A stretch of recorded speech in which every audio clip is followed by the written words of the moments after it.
मैं अरुण पांडे आप सबका आज के इस व्याख्यान में हार्दिक स्वागत करता हूं। मित्रों, हम कारक प्रकरण का शब्दशः सिद्धांत कौमुदी के अनुसार अध्ययन कर रहे हैं। यह अध्ययन हमें यूपी पीजीटी की परीक्षा हो या यूजीसी नेट जेआरएफ की परीक्षा हो, असिस्टेंट प्रोफेसर की, हायर की या किसी राज्य की सेट की परीक्षा हो, जहां पर भी सिद्धांत कौमुदी के अनुसार आपको कारक प्रकरण पढ़ना है, वहां यह पाठ बहुत उपकारी होगा। इसमें सीरियल से हमने प्रातिपदिकार्थ, लिंग, परिमाण, वचन, मात्रे प्रथमा से शुरू करके क्रिया प्रत्ययत्ने तक का सूत्र का अध्ययन कर लिया है।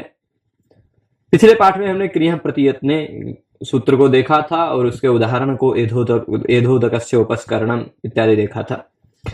मित्रों, जैसा कि हम सब जानते हैं कि षष्ठी विभक्ति के सूत्रों का हम अध्ययन अब कर रहे हैं। क्रिया प्रत्ययत्ने तक षष्ठी विभक्ति में पहुंचे थे। अब जो भी षष्ठी विभक्ति का हम अध्ययन कर रहे हैं, वह सारी षष्ठी विभक्ति षष्ठी शेषे से भी हो सकती है। जो भी सूत्र से हम अध्ययन करेंगे, अभी जैसे अभी हम रुजार्थानाम भाववचनानाम अज्वरे है, और उसके बाद जासिनी प्रहण नाटक क्राथ पिशाम हिंसायाम इत्यादि देखेंगे।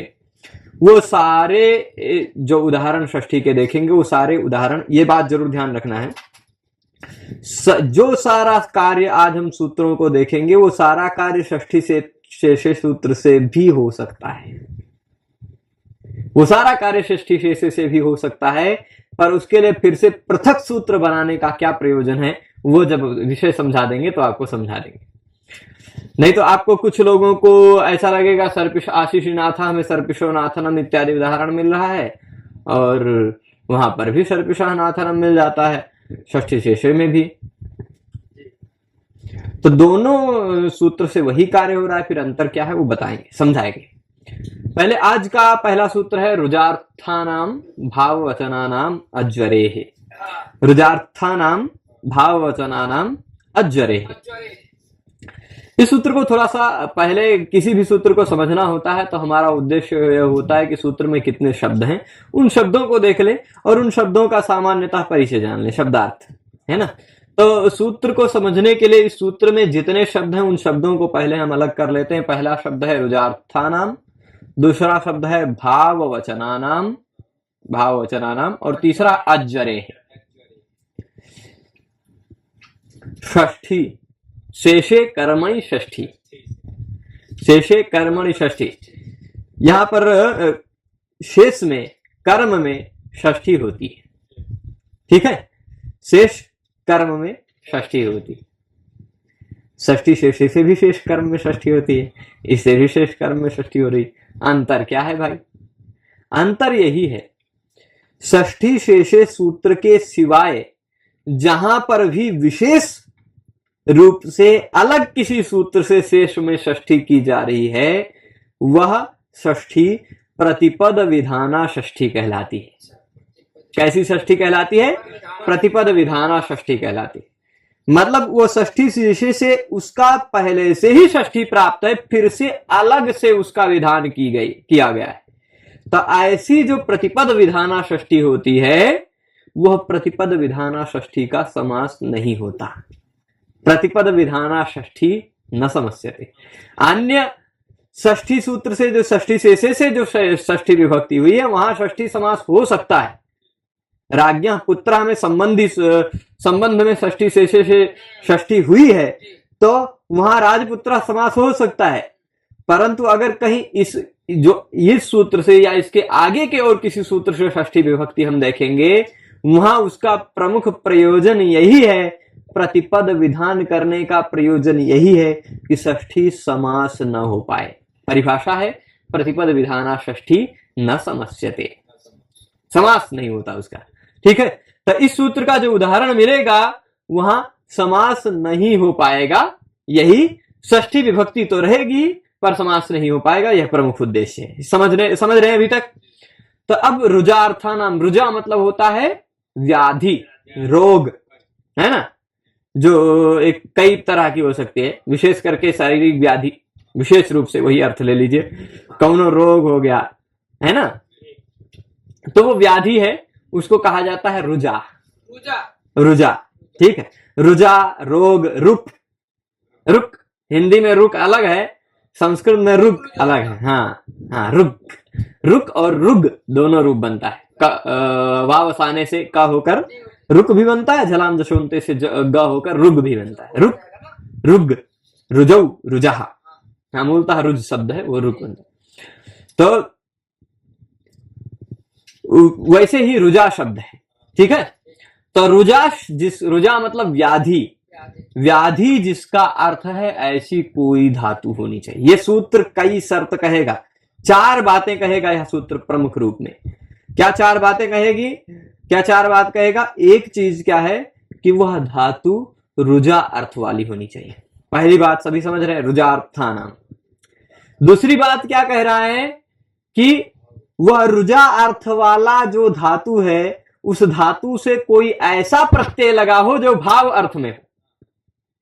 ठीक, रुजा अर्थ वाली धातु से जो प्रत्यय लगा हो वह प्रत्यय भाव अर्थ वाला हो, भाव वचन हो। भाव मतलब आप जानते हैं क्रिया, भाव मतलब क्रिया, और वचन मतलब होता है कर्ता। ठीक, भाव, यहां वचन शब्द का अर्थ करता है, इसलिए भाव वचना नाम का यह अर्थ क्या लिखे हैं? भाव कर्तृ का नाम।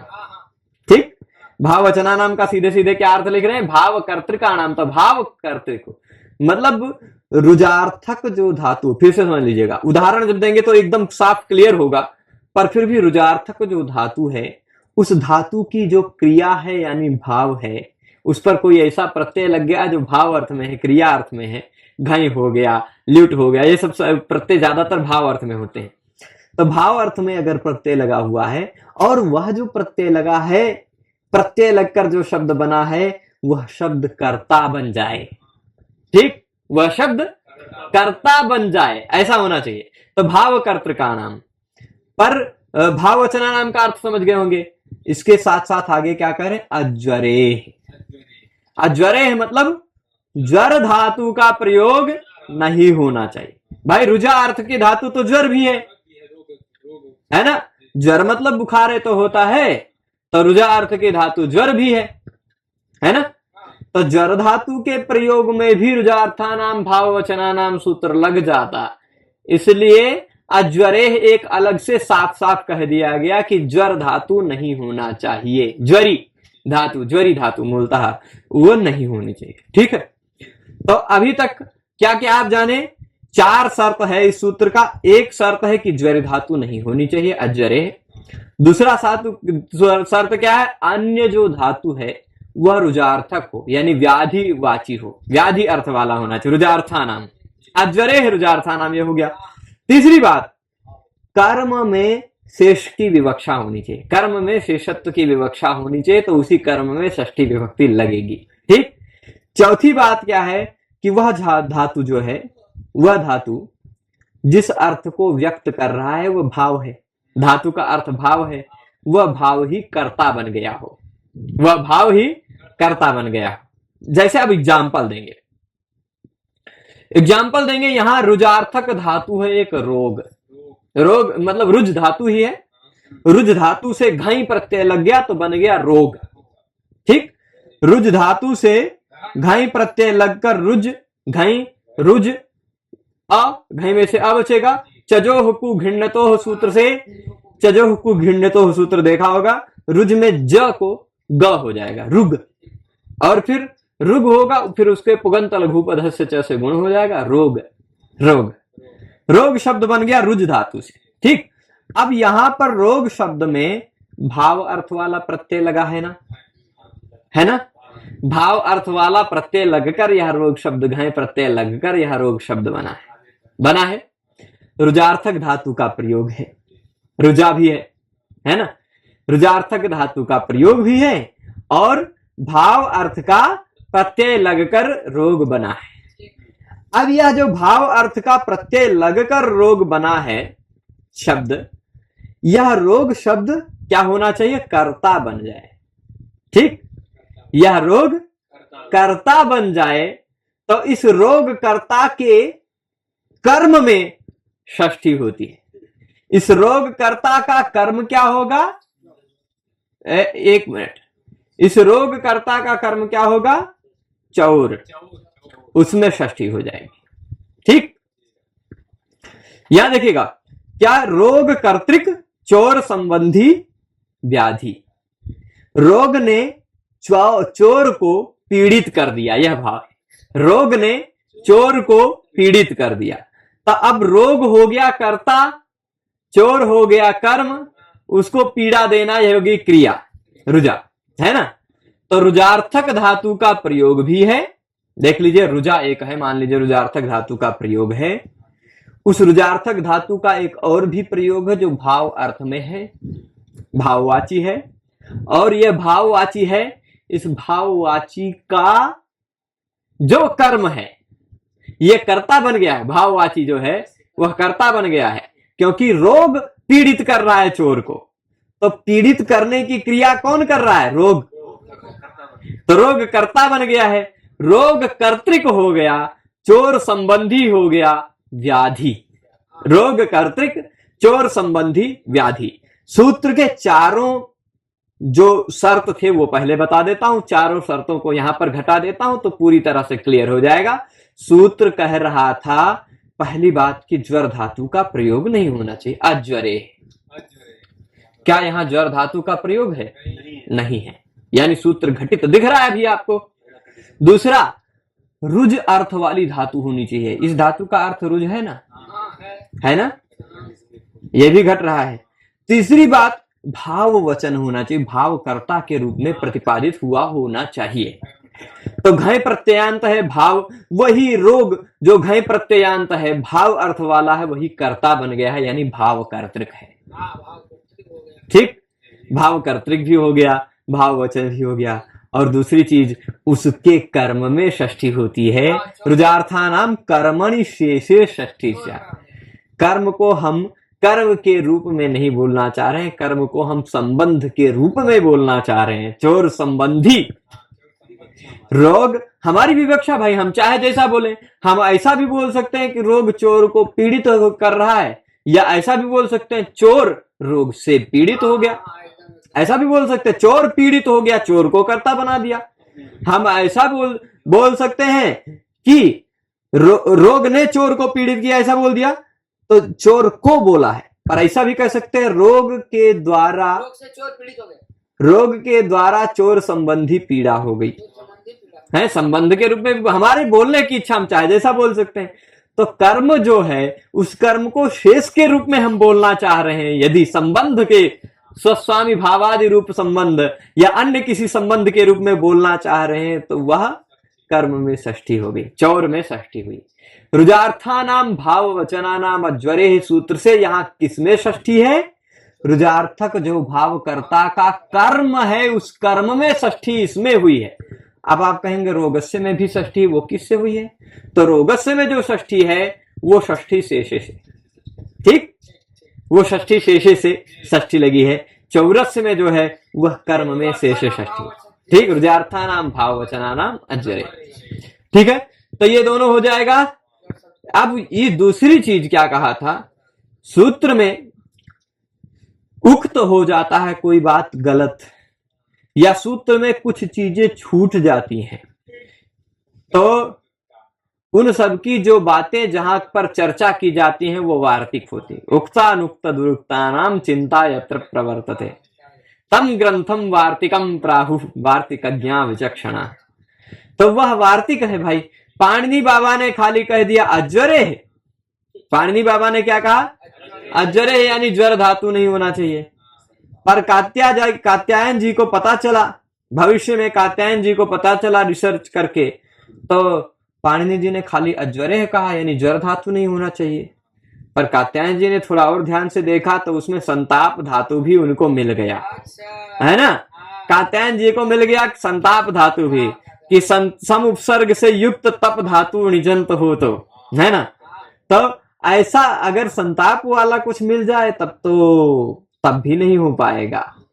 तब उन्होंने क्या कह दिया, पाणिनि जी को सजेशन दिया। पाणिनि जी तो तब थे नहीं, तो पाणिनि जी को सुझाव वो दे रहे हैं कि पाणिनि जी आपको ऐसा वाच्यम, ऐसा कहना चाहिए था, ऐसा कहना चाहिए। कैसा कहना चाहिए? आप खाली अज्वरे कह रहे हो, आपको अज्वरी संताप्यो कहना चाहिए था। अज्वरी संताप्यो, यानी ज्वरी धातु भी नहीं होना चाहिए, संतापी धातु भी नहीं होना चाहिए, दो धातु। उन्होंने खाली एक कहा था, इन्होंने दो कह दिया। तो यानी जब ज्वर धातु का प्रयोग होगा या संताप धातु का प्रयोग होगा तो षष्ठी कर्म में नहीं होगी।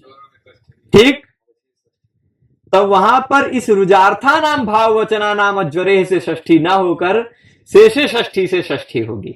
और शेषे षष्ठी से षष्ठी होने में और रुजार्था नाम भाव वचना नाम अज्वरे से षष्ठी होने में अंतर यही है कि शेषे षष्ठी से षष्ठी होगी तो समास हो जाएगा और रुजार्था नाम भाव वचना नाम अज्वरे से षष्ठी होगी तो प्रतिपद विधाना षष्ठी न समस्यते, इस परिभाषा के आधार समास नहीं हो पाएगा। तो यहां चौरस्य रोगस्य रुजा में समास नहीं हो पाया, परंतु यदि यही ज्वर धातु होता, जैसे अभी आगे उदाहरण हम आपको दिखा रहे हैं, यदि यही ज्वर धातु होता तो रोगस्य चौर ज्वर, ज्वर ज्वर का प्रयोग है। यहां रोग देखे रुजार्थक धातु का प्रयोग है ज्वर, रोग यह भाव है, भाव वचन है, वो कर्तृक है, भाव कर्तृक है ना, और उसका कर्म चोर है ना। कर्म में शेष की विवक्षा नहीं हुई, मतलब उस इससे ज्वर धातु का प्रयोग है, इसलिए इस सूत्र से षष्ठी नहीं हो पाई, है ना। इस सूत्र ने कहा था ज्वर धातु का प्रयोग नहीं होना चाहिए, तो इस धातु से षष्ठी नहीं हो पाई, षष्ठी शेषे से हमें षष्ठी करनी पड़ी। षष्ठी शेषे से षष्ठी होगी तो समास भी हो सकता है। आप यहाँ चौर रोगस्य चौरस्य ज्वरा भी कह सकते हैं और रोगस्य चौर ज्वरा भी कह सकते हैं, मतलब समास भी हो जाएगा। यहाँ समास करके क्यों दिखाया गया, क्योंकि यहाँ पर ये बताना चाह रहे हैं कि यहाँ षष्ठी शेषे से षष्ठी है, इस सूत्र से नहीं। ठीक, और उसी तरह चौर संतापा भी, पाणिनि जी ने खाली जोर कहा था, इन्होंने संताप भी सजेस्ट कर दिया। ठीक, तो ये बात भी समझ गए। ये क्या कह रहे, रोग कर्तृकम, रोग कर्ता बना है यहां भी, और चौर संबंधी है, ज्वर इत्यादि है। यहां क्या था, रोग कर्तृक चौर संबंधी व्याधि रुजा था, बात वही है, दोनों जगह अर्थ वही है, पर पाणिनि जी ने कहा है ज्वर धातु का प्रयोग नहीं होना चाहिए, कात्यायन जी ने कहा कि ज्वर और संताप दोनों का प्रयोग नहीं होना चाहिए। ठीक है, तो इस तरह से हमने इस सूत्र को समझा। रुजार्थक धातु होना चाहिए, रोग अर्थ वाली कोई धातु हो, ज्वर धातु ना हो, और उस रुजार्थक धातु का जो भाव है वह कर्ता बन गया हो, तो उसके कर्म में शेषत्व की विवक्षा में षष्ठी हो जाती है। और जब षष्ठी होती है इस सूत्र से तो समास नहीं होता, और जब षष्ठी होती इससे नहीं हो पाती तो शेषे षष्ठी से षष्ठी होती है और समास भी हो जाता है। ठीक है, यही अंतर है। तो इस तरह से ये पूरा स्पष्ट है। तब आशीषनाथ, इस सूत्र को मैं एक बार बोल रहा था तो एक व्यक्ति को आदित्यनाथ सुनाई पड़ गया। हम कहे भाई अभी उत्तर प्रदेश के मुख्यमंत्री जी के पास मत जाइए, अभी ये आशीषनाथ हैं, हो सकता है भविष्य काल में कोई ऐसे कोई आशीषनाथ नाम के व्यक्ति आ जाएं, वो भी बन जाए, तब बात अलग है। पर ये आशीषनाथ ले लेते हैं। आशीषी यानी आशीर्वादे अर्थे, आशीर्वाद अर्थ होना चाहिए। ठीक, आशीष, आशीष शब्द है मूलतः, आशीष। तो उस शब्द का सप्तमी एक वचन आशीषी है। यहां आशीषी अर्थे, आशीर्वाद अर्थ में नाथ धातु का प्रयोग होना चाहिए। यहां क्या कहा था, इससे पहले रुजार्थक कोई धातु हो, इससे पहले वाले सूत्र में हम क्या देख रहे थे, रुजार्थक धातु होना चाहिए। यहां क्या कह रहे, नाथ धातु होना चाहिए। पर नाथ धातु किस अर्थ में होना चाहिए, आशीर्वाद अर्थ में होना चाहिए। ठीक, तो ये पूरा सूत्र से तो अर्थ समझ गए होंगे। अब वृत्तियों देख लेते हैं। आशीर्वाद अर्थ वाला नाथ धातु हो, आशीर अर्थस्य यानी आशीर्वाद अर्थ वाले, नाथते यानी नाथ धातु यदि हो तो उसके शेष कर्म में षष्ठी हो जाती है। जो काम पिछला सूत्र कर रहा था वो ये भी कर रहा है, पर वह रुजार्थक धातुओं में कर रहा था, ये नाथ धातु में कर रहा। ठीक, और वह रुजार्थक भाव करता होना चाहिए था, ज्वर धातु का प्रयोग नहीं होना चाहिए था। यह कह रहा नाथ धातु का ही केवल प्रयोग हो और आशीर्वाद अर्थ। ठीक है, षष्ठी होती है। तो जैसे सर्पिशो नाथनम, यह उदाहरण सर्पिशो नाथनम। अब आपको यहां पर कहीं आशीर्वाद नहीं दिख रहा होगा, पर मैं प्रसंग समझा दूंगा तो आपको आशीर्वाद दिख जाएगा। कैसे दिखेगा आशीर्वाद, दिखा दें। इसमें नाथनम जो है वो आशीर्वाद अर्थ में है। वस्तुतः क्या है, नाथ मतलब स्वामी होना, है ना। तो अब किसी व्यक्ति के पास पहले के समय में क्या होता था, गाय भैंस इत्यादि कम होती थी, लोगों के पास गरीबी रहती थी, तो बहुत बहुत सारा क्या कहते हैं, घी बहुत ज्यादा होता नहीं था लोगों के घर। तो कोई व्यक्ति गरीब रहा होगा, वो अपने लिए किसी गुरु से या किसी देवता से या किसी महात्मा से मांग रहा है आशीर्वाद। क्या आशीर्वाद मांग रहा है? कि मैं भी थोड़ा दूध दही घी वाला बन जाऊं, है ना, मैं भी थोड़ा घी दूध दही वाला हो जाऊं, मेरे घर पे घी दूध दही रहते नहीं है। तो उन्होंने ऐसा आशीर्वाद दीजिए, ठीक, ऐसा आशीर्वाद दीजिए, घी वाला आशीर्वाद दीजिए, ठीक। तब उनके जो वो गुरु हैं या वो जो कोई भी हैं, वो क्या दे रहे हैं, तुम्हारी जो घृत संबंधी इच्छा है वह पूर्ण हो, ऐसा, या घृत संबंधी इच्छा है जो मेरी, उसका आशीर्वाद चाह रहा है, ठीक।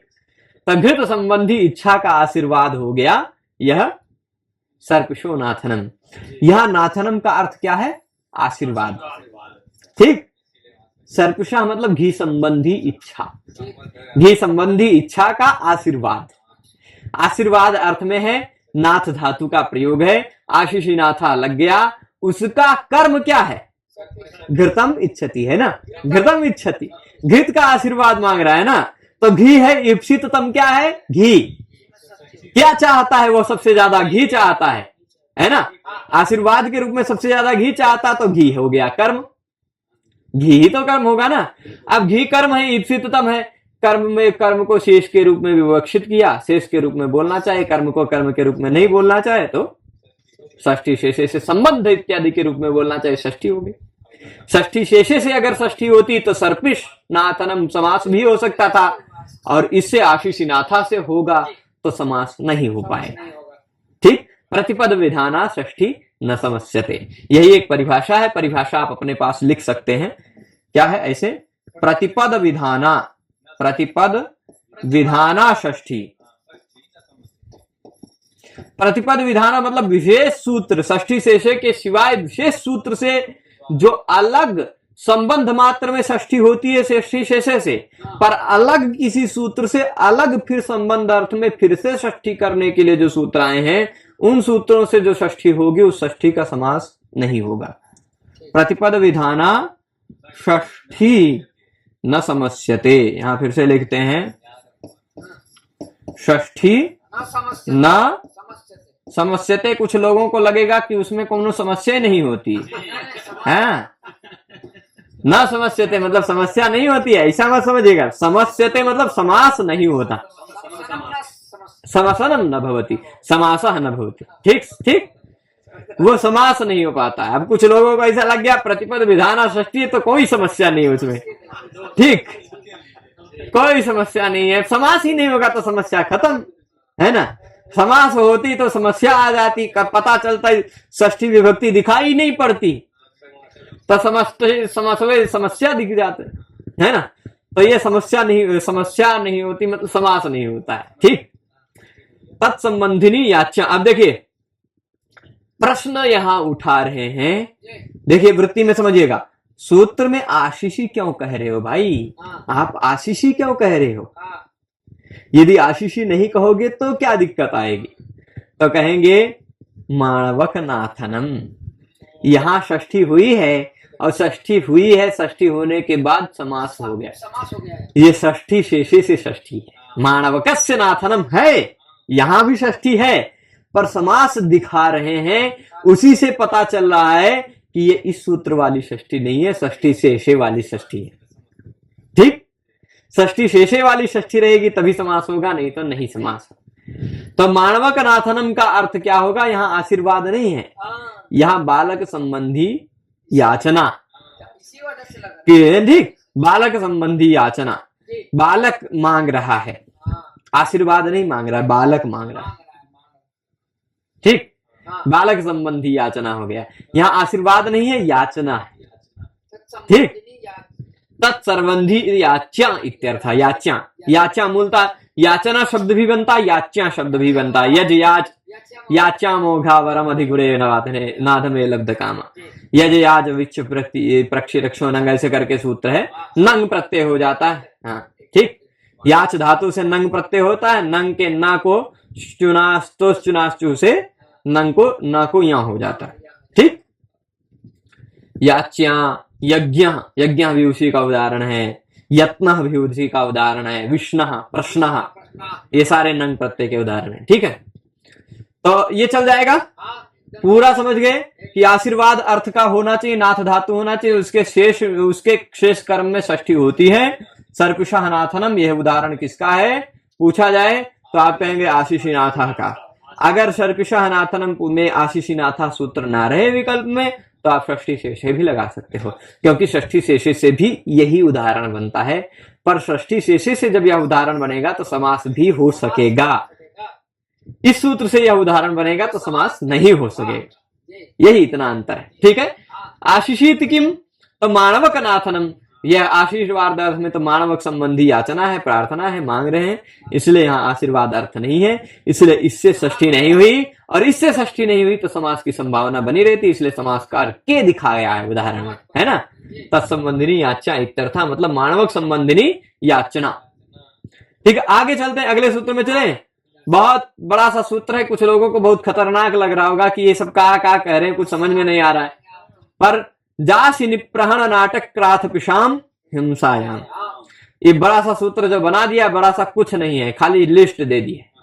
ये सूत्र में क्या दे दी है, लिस्ट। जैसे आप सब घर से बाहर निकलते हैं तो फिर बाहर निकलते समय आपको लिस्ट मिल जाती कि ये सामान लेके आना, वैसे पाणिनि जी भी लिस्ट बना के दे दिए कि ये धातु होगा तभी षष्ठी करना है। ठीक, सीधे लिस्ट दे दिया है। कौन कौन सी धातु का लिस्ट दिया है देख लीजिए। जासी धातु, नि उपसर्ग और प्रा उपसर्ग से युक्त हन धातु, निप्रहण, निप्रहण मतलब नि उपसर्ग से या प्रा उपसर्ग से युक्त हन धातु। अब नि और प्रा दोनों एक सथवे हो, या प्रा और नि उल्टा पलटा हो, या खाली प्रा हो या खाली नि हो तो भी चलेगा। अभी आगे आएगा, देख लीजिए यहाँ पर क्या है, निप्रौ, नि और प्रा जो दोनों हो वो संहत हो, एक साथ हो, विपर्यस्त हो मतलब विपरीत रूप में हो, या व्यस्त भी हो, अलग अलग भी हो। तो जैसे देख लो, निप्रहणनम, प्राणिहननम, निहननम, प्रहणनम, चारों तरह से दिखा दिया है ना। तो ये निप्रहण मतलब प्रा उपसर्ग से युक्त या नि उपसर्ग से युक्त या दोनों उपसर्ग से युक्त, उल्टा पलटा युक्त प्राणी, प्राणी को एक साथ करें या आगे पीछे नि और प्रा रहेगा तो निप्र होगा, पर प्रा के बाद नि कर देंगे तो ना को नेणा हो जाएगा, है ना, ना को ना हो जाएगा, नेर गद नद पद ऐसे करके सूत्र है। हाँ, उस सूत्र से ना को णा हो जाएगा। ठीक है, तो प्राणी हननम हो जाएगा। तब नि उपसर्ग से युक्त, प्रा उपसर्ग से युक्त हन धातु। दूसरा लिस्ट में दूसरी मिल जाएगी, दूसरा चीज, एक जासी धातु, दूसरा निप्रहण, नि उपसर्ग से युक्त, प्रा उपसर्ग से युक्त हन धातु, तीसरा धातु नाट, नाट मतलब मूलतः नट अवस्कंदने धातु, नट धातु है, चुरादी गण की है इसलिए नाट हो जाता है। ठीक, नट धातु मूलतः चुरादी गण में नाट्य हो जाता है, नाटयति, नाटयति ऐसा रूप बनता है। तो क्राथ, वो नट बोल्ट वाला नहीं, क्राथ धातु, क्राथ, और पिश धातु, पिश पीसने वाला। अब पीसेगा किसको, मार डालेगा तो पीस डालेगा, है ना। भीम क्या कहता है, पीस डालूंगा सबको, है ना। सारे हनुमान जी का जब वर्णन है सुंदरकांड में आप पढ़ेंगे वाल्मीकि रामायण को, रामायण में, तो कुछ लोगों को जब मारते हैं वाल्मीकि रामायण, जम्बूमाली के साथ करोड़ों लाखों की संख्या में आते हैं उसके सैनिक, तो कुछ को पीस डाला, कुछ को मार डाला, है ना। तुलसीदास जी ने भी क्या कहा है, कछु मारे सी कछु मर दे सी, कछु मिले सी धर धूर, कछु पुन जाए पुकारे प्रभु मरकट बल भूरी, ऐसा है ना। वहां भी है, वहां का श्लोक अभी नहीं याद आता है, पर वहां भी पेषण का उदाहरण दिया है, पीस डाला, पीस डाला मतलब हिंसन कर दिया। हाँ, पेश है, ठीक है। तब पिश, ये इतने धातु किस अर्थ में हो, हिंसायाम। जी अब देख लीजिए, पूरी तरह समझ गए होंगे। जासी धातु, नि उपसर्ग से या प्र उपसर्ग से युक्त हन धातु, नाट धातु, क्राथ धातु और पिश धातु, कितनी हो गई, जासी, निप्रहण, नाट, क्राथ, पिश, पिश 5 हो गई। पर निप्रहण को आप 3-4 गिन सकते हैं। निप्रहण को प्रहण, निहन, निप्रहण, प्राणिहन, है ना, 4 उसको हुए तो मतलब वो 7 8 8 हो जाएंगे कुल मिलाकर, लेकिन फिर भी 5 धातु आप गिनिए, ठीक। तो ये 5 अगर हिंसा अर्थ में हो, ये 5 अगर हिंसा अर्थ में हो तो इनके शेष कर्म में षष्ठी होगी। शेष कर्म में षष्ठी करने वाले ही सारे नियम हैं, ठीक। शेष मतलब कर्म को हम संबंध के रूप में बोलना चाहें तो, कर्म को संबंध के रूप में बोलना चाहें तो शेषे षष्ठी से भी हम षष्ठी कर सकते हैं, पर यहां प्रतिपद विधान समास षष्ठी हम कर रहे हैं, ठीक। प्रतिपद विधान षष्ठी समास का विशेष निषेध करने के लिए, ठीक।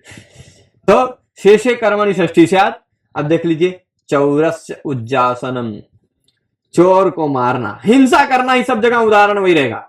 आप चोर है पकड़ेंगे, हाँ, उज्जासी धातु उदुपसर्ग से युक्त है, उज्जासन, उज्जासन, ठीक। अब चोर को पकड़ेंगे तो हिंसा नहीं करेंगे, क्या करेंगे? हिंसा मतलब हत्या कर देना नहीं, पीटना भी हिंसा है ना, हिंसा वो भी हिंसा है, पीटना भी, पीड़ा पहुंचाना ये हिंसा है ना। तब चोर पकड़ गया है तब फिर अब उसकी आरती तो उतारेंगे नहीं, पूजा सत्कार तो करेंगे नहीं, है ना, हिंसा ही करेंगे। तो चोरस्य उज्जासनम, यहाँ हिंसा अर्थ है। उज्जासनम किस अर्थ में है? जासी धातु का प्रयोग है और हिंसा अर्थ में है। जासी निप्रहण नाटक क्राथ पिशाम हिंसायाम, ये कहेगा उसके कर्म में। अब भाई कोई व्यक्ति चोर को हिंसा कर रहा है, चोर की हिंसा कर रहा है, तो वह व्यक्ति हिंसा कर रहा है, उज्जासन कर रहा है। उज्जासन क्रिया का कर्ता वह है जो पीट रहा है, चोर थोड़े ना करता है, तो वह चोर को पीट रहा है। पीटने की क्रिया के द्वारा ईप्सिततम चोर है ना, पीटने की क्रिया के द्वारा उसका ईप्सिततम चोर है कर्म। उस कर्म को शेष के रूप में षष्ठी बताना चाहेंगे, शेष के रूप में वर्णन करना चाहेंगे तो षष्ठी हो जाएगी कर्म में, ठीक। अब सारे उदाहरण चोर वाले ही रहेंगे, सब जगह चोरों ही पीटना है और कोई दूसरा नहीं। भाई हिंसा करनी तो फिर भट्टो जी दीक्षित ने सोचा और किसी की हिंसा न करो, उनको चोर से ही हो सकता है विशेष दुश्मनी रही हो सकता है कुछ चोरी हो गई हो सकता है उनके घर में कुछ चोरी हो गई हो, तो फिर ये सूत्र लिखने से पहले, है ना। तो अब इसलिए अब देख लीजिए क्या कह रहे हैं, निप्रौ संहतौ विपर्यस्तौ हुआ, ठीक। देखिए अभी चोर ही आएगा, देखो चोरस्य उन्नाटनम, चोरस्य क्राथनम, है ना। खाली एक जगह ये वृषल को ले आए, पता नहीं काहे। चौरस्य निप्रहणनम, सब जगह चौरस्य, प्रणिहननम, निहननम, प्रहणनम, चाहे जैसा कर लीजिए। तो अब निप्रौ, नि और प्र, निप्रहण में निप्र कहा गया है ना, ये नि और प्र संभत हो, मतलब एक साथ हो, नि और प्र हो, या विपर्यस्त हो, यानी प्र और नि हो गया हो, प्र और नि विपर्यस्त विपरीत हो गए हो, ठीक। विपर्यस्त मतलब विपरीत हो गया, प्राणी हो गया अथवा व्यस्त हो गया, अलग अलग हो, खाली प्र अलग हो, नि अलग हो, ठीक।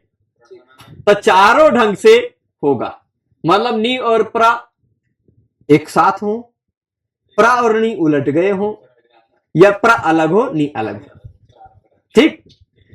ऐसा होने पर भी षष्ठी हो जाएगी। हिंसा अर्थ होनी चाहिए, हिंसा अर्थ होना चाहिए, ठीक।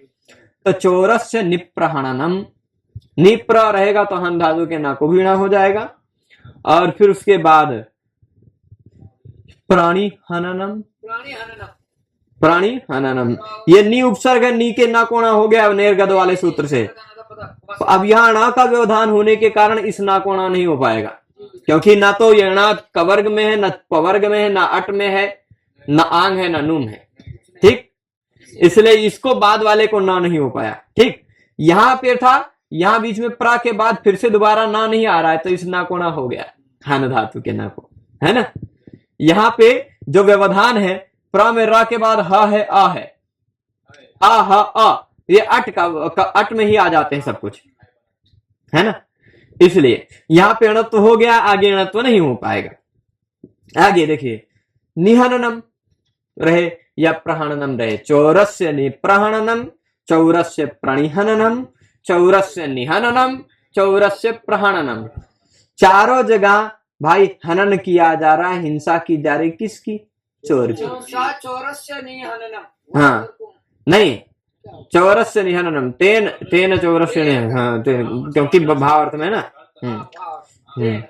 तो सह चौरम निहंति, सह चौरम निहंति, ऐसा कर्तृवाच्य में बनाना चाहेंगे तो वह चोर को मारता है, चोर की हिंसा कर रहा है, तो वह करता है, कोई करता है, वह निहनन क्रिया कर रहा है, हिंसन क्रिया कर रहा है, उसकी हिंसन क्रिया के द्वारा ईप्सिततम है चोर, चोर है कर्म, चोर कर्म को षष्ठी हो गई संबंध मात्र विवक्षा में। ठीक, चौरस्य निहननम, चौरस्य प्रणिहननम, चौरस्य प्रहननम, चौरस्य निहननम, सब तरह से बन जाएगा।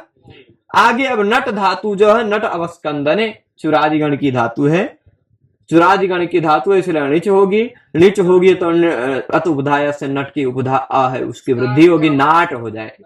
हिंसा, हिंसा ही अर्थ होना चाहिए, अब चाहे जिस अर्थ में हो, हिंसा अर्थ बस। ठीक, सूत्र जी क्या कह रहे हैं, हिंसा अर्थ होना चाहिए, बस आपको हिंसा ही मिलेगा। ठीक, चौरस्य उन्नाटनम, भाई अब नट धातु अवस्कंदन अर्थ में है, लेकिन अगर उत उपसर्ग लग जाएगा तो उन्नाटन हो जाएगा, मतलब हिंसा अर्थ में आ जाएगा। ठीक, तो अब भाई यहाँ क्या है, उन्नाटन हो जाएगा, हिंसा अर्थ है, चोर ही उदाहरण है, इससे कोई दिक्कत नहीं। चौरस्य क्राथनम, चोर की हिंसा, यहाँ भी वही बात है। आगे आ गया वृषलस्य पेषणम, वृषलस्य पेषणम, यहाँ वृषल की हिंसा आ गई, चोर इतना चोर चोर चोर चोर बोलते बोलते पक गए, फिर वृषल में पहुंच गए। वृषल मतलब बैल नहीं होता है, वृषल मतलब शूद्राश्च चावर वर्णाश्च वृषलाश्च जघन्यजाः, ये अमरकोश में कहा गया है, शूद्राश्च चावर वर्णाश्च वृषलाश्च जघन्यजाः, ये पर्यायवाची शब्द है, शूद्र का पर्यायवाची शब्द है वृषल। वृषल मतलब क्या होता है, शूद्र। तो वृषल से पेषणम, वृषल की हिंसा, शूद्र की हिंसा। ठीक, यहां भी ऐसा वृषलम पिनष्टि, पिनष्टि पिष धातु का पिनष्टि रूप बनता है ना, वह शूद्र की हिंसा कर रहा है। कोई है, होगा कोई पहले एक समय में तो हुआ होगा कुछ बवाल, कुछ बवाल हो गया होगा, बस उसी में चल गया है ना। तो वृषल से पेषणम, तो अब यहां पर क्या है, वृषल है जो कर्म है, हिंसन क्रिया का कर्म होने के कारण उसमें षष्ठी हो गई सिर्फ। ठीक, अब प्रश्न कर रहे हैं कि भाई ये धातु इतना हो तो षष्ठी होती है, पर हिंसार्थ होना चाहिए तभी होगा, हिंसार्थ नहीं है तो धाना पेषणम में देख लो, षष्ठी तो है पर से षष्ठी से, इससे नहीं है, प्रतिपद विधान नहीं। ठीक है, धाना का यहाँ पेषण हो रहा है भाई, अब धाना का धाना पेषण मतलब जानते हैं, धाना पेषण मतलब जान रहे हैं, धाना मतलब होता है व्रीहि एक प्रकार का।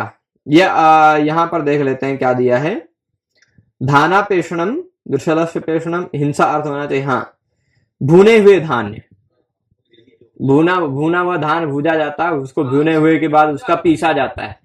अब फिर पीसा जा रहा है मतलब हिंसा थोड़े ना हो रही, ये हिंसा हुई का नहीं, हिंसा नहीं है।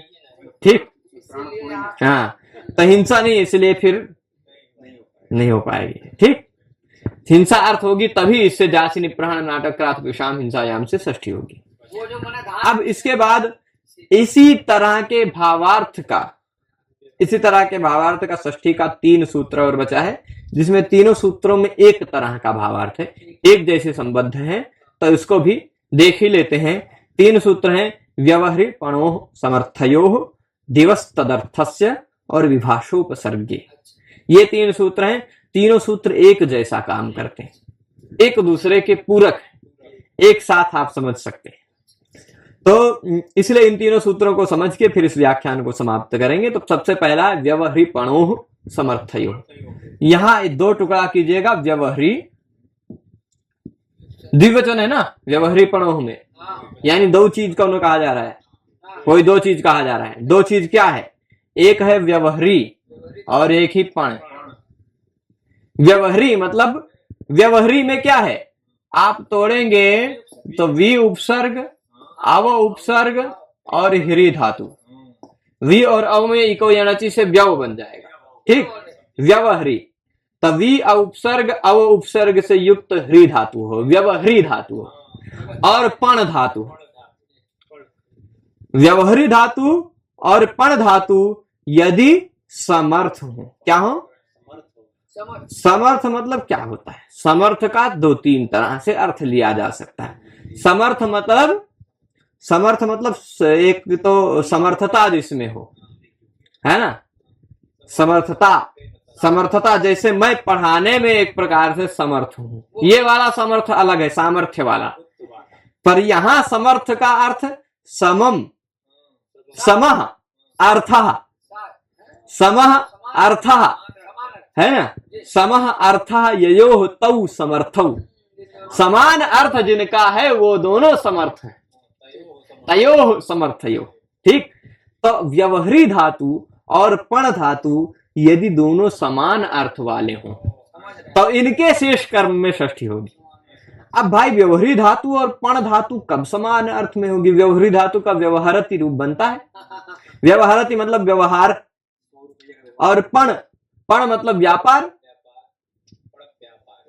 तब भाई व्यवहार का न्यायालय में देखना वो भी व्यवहार है। याज्ञवल्क्य स्मृति में आप पढ़ेंगे व्यवहाराध्याय, है ना, वो भी व्यवहार के बहुत प्रकार होते हैं। हम सबसे आपस में बातचीत कर रहे हैं, ये भी एक व्यवहार है। तब व्यवहारी के कई अर्थ हैं, पर व्यवहारी यदि पण के साथ समान अर्थ वाला हो, यानी जो अर्थ पण धातु का है वही अर्थ व्यवहारी धातु का भी हो, तो ऐसे व्यवहारी धातु और ऐसे पण धातु के शेष कर्म में षष्ठी होती है।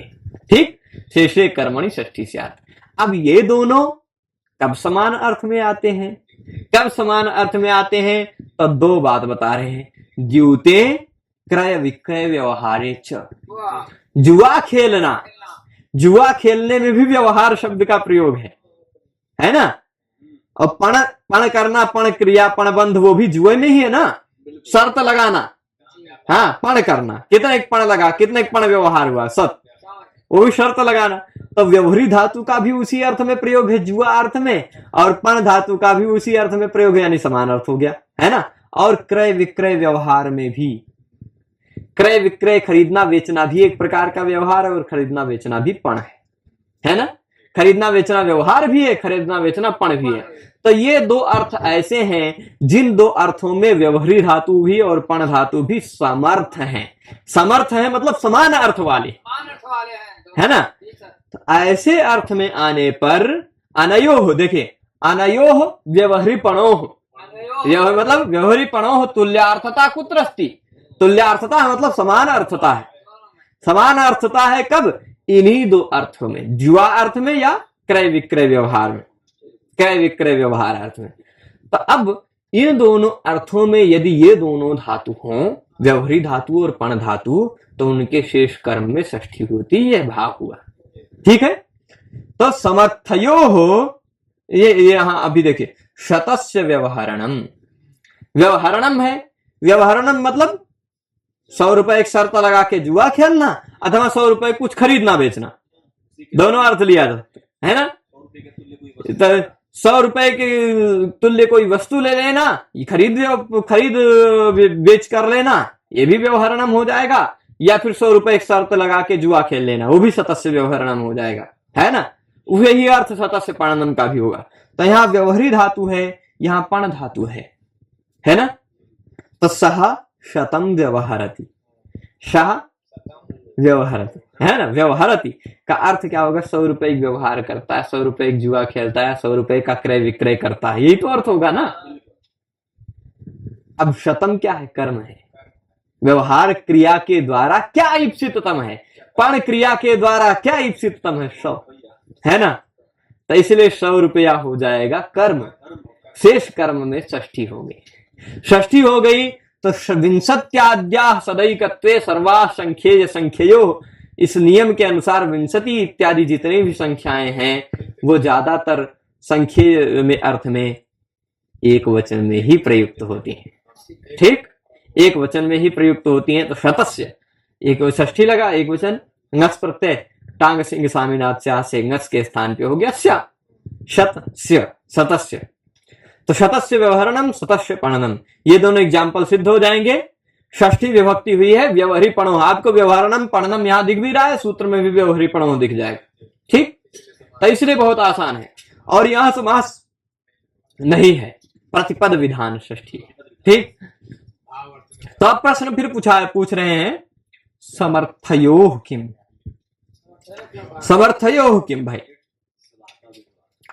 समर्थ होना चाहिए, ये व्यवहारिक पण और पण ये दोनों समान अर्थ में होने चाहिए, यानी क्रय विक्रय अर्थ में हो या जुए अर्थ में हो, इन्हीं दो अर्थ में समान अर्थ है और किसी अर्थ में समान अर्थ में है नहीं। तो और किसी अर्थ में अगर होंगे व्यवहारिक धातु या पण धातु तो फिर षष्ठी इस सूत्र से नहीं होगी, तो षष्ठी से आपको षष्ठी करनी पड़ेगी। संबंध मात्र की विवक्षा में तो किसी तरह जबरदस्ती आप षष्ठी कर ही सकते हैं आप षष्ठी, पर यह सूत्रवश नहीं होगा, है ना। प्रतिपद विधान षष्ठी किस अर्थ में होगा, यदि व्यवहारिक धातु और पण धातु समर्थ हो तो ही हो, समर्थ नहीं है तो एग्जाम्पल मिल गया शलाका व्यवहारा। शलाका व्यवहारा मतलब शलाकाएं हैं उनको गिना जा रहा है, गणना इत्यर्थ। शलाका मतलब माचिस है, माचिस जानते हैं, माचिस में तीलियां होती हैं, अब उसकी गणना गिन रहे हैं कितनी है। ठीक, शलाका व्यवहार उसको कहा जा सकता है, तो शलाका का गणना हो गया। यहां ना तो जुआ है ना क्रय विक्रय है, तो क्रय विक्रय व्यवहार नहीं है ना जुआ है, इसलिए तुल्यार्थ नहीं है, उस अर्थ वाला नहीं है, समर्थ नहीं है, इसलिए इस सूत्र से षष्ठी नहीं हुई, शेषे षष्ठी से षष्ठी हुई, प्रतिपद विधाना षष्ठी नहीं हो पाई, इसलिए समास हो गया। ठीक है, पूरी तरह क्लियर है। उसी तरह ब्राह्मण पणनम, यहां पण धातु का देख लीजिए अर्थ होता है स्तुति, क्रय विक्रय अर्थ नहीं है, जुआ अर्थ नहीं है, ब्राह्मण पणनम ब्राह्मण की स्तुति, ब्राह्मण की प्रशंसा, तो यह अर्थ है, यहां समर्थ नहीं है, इस कारण षष्ठी इस सूत्र से नहीं हुई, षष्ठी से षष्ठी हुई और समास भी हो गया। ठीक, ब्राह्मणस्य पणनम ब्राह्मण पणनम।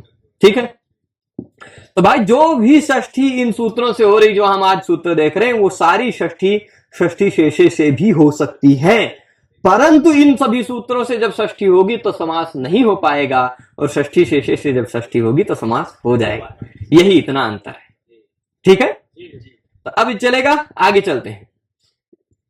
स्तुति इत्यर्थ, ये साफ साफ स्तुति है ऐसा अर्थ ये भी क्लियर दे रहे हैं। अब इसी सूत्र से संबद्ध एक सूत्र और है दिवस तदर्थस्य, और इस सूत्र का पूरक एक सूत्र आएगा अगला, विभाषोपसर्गे, बस समाप्त हो जाएगा। दिवस तदर्थस्य क्या कहता है, तदर्थस्य मतलब उसी अर्थ में, कौन से अर्थ में भाई, नंबर देखिएगा, ये 58 है, इसके बाद वाला 59 है, विभाषोपसर्गे आएगा, देख लीजिए 59 है, 2 3 59, और इससे पहले वाला 57 था, यानी तीनों एक साथ के सूत्र है ना, पाणिनि जी आसपास में ही कह रहे, मतलब एक जैसी बात। तो पहले का है समर्थ में, समान अर्थ में हो, कौन, व्यवहारी और पण, तो किस अर्थ में समान अर्थ में होते हैं भाई, क्रय विक्रय और जुआ, है ना, क्रय विक्रय और द्यूत क्रीड़ा, इसी अर्थ में ये दोनों समान अर्थ में होते हैं। ठीक, पर अब तदर्थस्य दिवह, तदर्थस्य दिवह कह रहे हैं कि दिव धातु भी यदि उसी अर्थ में हो, उसी अर्थ में मतलब किस अर्थ में, क्रय विक्रय अर्थ और द्यूत अर्थ में, द्यू धातु के भी बहुत सारे अर्थ हैं, है ना, द्यू क्रीड़ा, विजिगीषा, स्वप्न, द्युति, कांति, व्यवहार इत्यादि बहुत सारे अर्थ हैं, है ना। तो द्यू धातु के भी व्यवहार अर्थ है, द्यू धातु का भी क्रीड़ा अर्थ है, द्यूत क्रीड़ा, द्यूत द्यू धातु से ही बना है, द्यूत शब्द वही द्यू धातु से बना है। तो अब द्यू धातु भी यदि उसी अर्थ में हो, यानी क्रय विक्रय व्यवहार या द्यूत अर्थ में हो, तो ऐसी द्यू धातु के भी शेष कर्म में षष्ठी हो जाती है। ठीक, तो उदाहरण दे रहे हैं, शतस्य दिव्यति, वहां शतस्य पणनम था, शतस्य व्यवहरणम था, यहाँ शतस्य दिव्यति हो, द्यू धातु है, उसी अर्थ में है, उसी अर्थ में मतलब 100 रुपए जुआ खेलता है, 100 रुपए का क्रय विक्रय कर रहा है ना, व्यवहार करता है, चल जाएगा। अब फिर ये देख लीजिए, हाँ, यहाँ शतस्य दिव्यति, शतस्य दिव्यति हो जाएगा ना, शतस्य में यहां भी षष्ठी हो गई, एक वचन होगा षष्ठी का, एक वचन ही होगा। देख लीजिए, द्यूताद्यर्थस्य, क्या बता रहे हैं, द्यूताद्यर्थ, जो अर्थ वही द्यूते क्रय विक्रय व्यवहारे च कहा है ना, उस अर्थ क्रय विक्रय रूप व्यवहारार्थस्य च दिवह कर्मणि षष्ठी स्यात्, उसके कर्म में द्यू धातु के कर्म षष्ठी। तो दिव्यति, दिव्यति है ना, अब दिव्यति मतलब खेलता है, अब उसका कर्म क्या है, सब 100 रुपए खेलता है, 100 रुपए से खेलता है, 100 रुपए की व्यवहार करता है, ईप्सितम है ना, तो शतम दिव्यति हो जाता है। तो वो शतम जो कर्म था उसमें षष्ठी हो गई, शतस्य दिव्यति। ठीक, तदर्थस्य किम, प्रश्न पूछ रहे हैं तदर्थस्य क्यों कह दिया, खाली दिवह कह देते, दिवह कर्म। तो भाई द्यू धातु के और बहुत सारे अर्थ हैं, खाली तदर्थस्य कह देने से क्या पता चला, क्रय विक्रय या जुआ यही अर्थ होगा तभी षष्ठी होगी। इसके सिवाय द्यू धातु के और स्तुति है, मोद है, कांति है, और भी बहुत सारे अर्थ हैं, तो वहां नहीं होगी। तो जैसे ब्राह्मणम दिव्यति, ब्राह्मणम दिव्यति ब्राह्मण की स्तुति करता है, ब्राह्मण की स्तुति करता है, यहां स्तुति अर्थ है, यहां द्यूत या क्रय विक्रय व्यवहार अर्थ नहीं है। तो दिवस तदर्थ से नहीं लग पाएगा, तदर्थ मतलब द्यूत या क्रय विक्रय व्यवहार वाला अर्थ होने पर ही षष्ठी होगी, यहां स्तुति वाला अर्थ है इसलिए षष्ठी नहीं हो पाई। तो ब्राह्मणम दिव्यति ब्राह्मणी ब्राह्मणम स्तौति इत्यर्थ, स्तौति इत्यर्थ, स्तौति इत्यर्थ साफ साफ कह दे रहे हैं। ठीक है, पूरी तरह स्पष्ट है।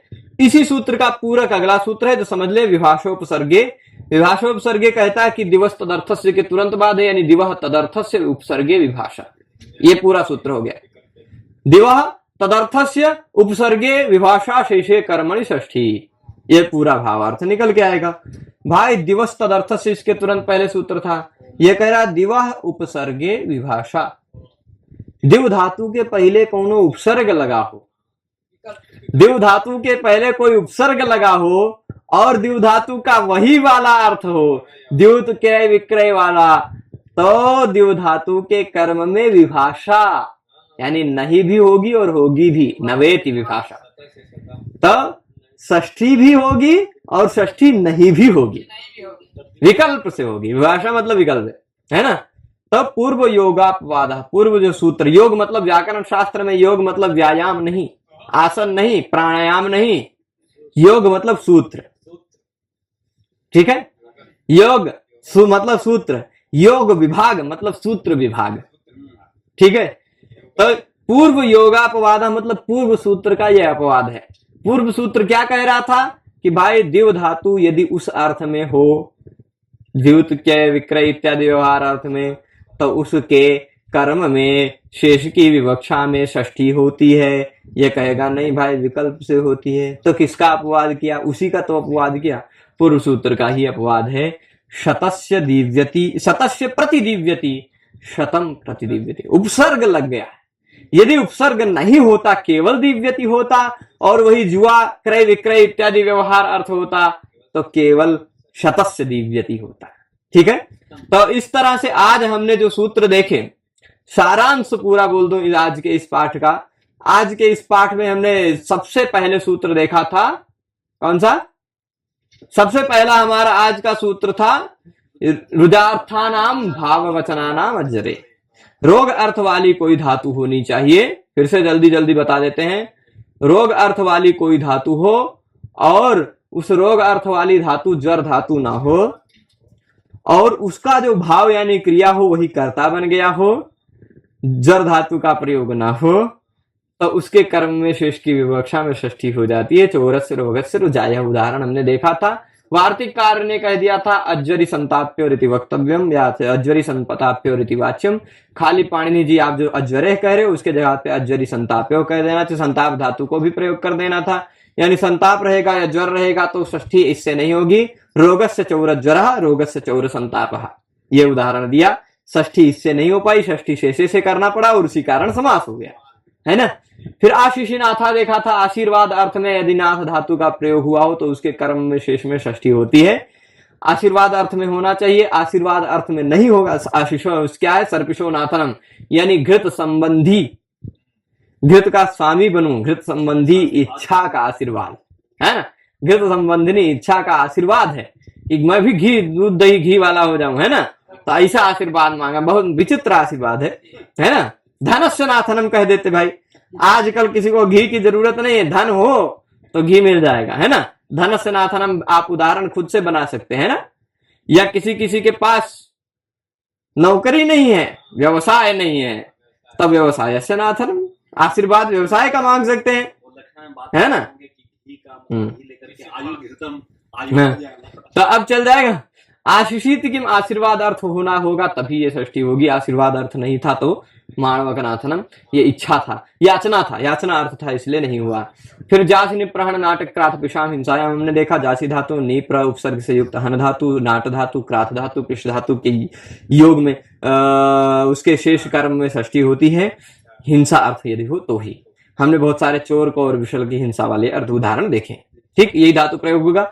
व्यवहारी धातु और पण धातु यदि समान अर्थ में यानी द्युत क्रय विक्रय व्यवहार अर्थ में हो तो उसके शेष कर्म में षष्ठी होती है। सतस्य व्यवहरणम तस्य पणनम, ये उदाहरण देखा। और दिवस तदर्थ से द्यु धातु हो यदि उसी अर्थ में यानी द्युत क्रय विक्रय अर्थ में हो तो द्यु धातु के भी कर्म में शेष में षष्ठी होती, सतस्य दिव्यति। और यदि यही द्यु धातु उपसर्ग से युक्त हो तो विभाषोपसर्ग सूत्र लग जाता है, विकल्प से षष्ठी होती है।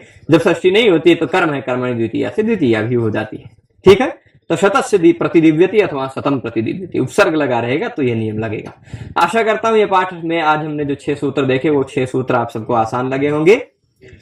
इसके बाद के पाठ को हम अग्रिम पाठ में देखेंगे। बाद के जो सूत्र बचे हैं कारक प्रकरण के, कुछ षष्ठी के और कुछ सप्तमी के सूत्र बचे हैं, लगभग 25-26 सूत्र बचे हैं। उन सभी सूत्रों को हम कुछ पाठों में देख लेंगे और कारक प्रकरण शब्द सा हमारा अधीत हो जाएगा। तो सभी लोग जुड़े रहे पूरे पाठ में, उसके लिए आप सभी को बहुत बहुत धन्यवाद। हम आप सबसे फिर मिलेंगे अग्रिम पाठ में, तब तक के लिए धन्यवाद। नमः संस्कृताय।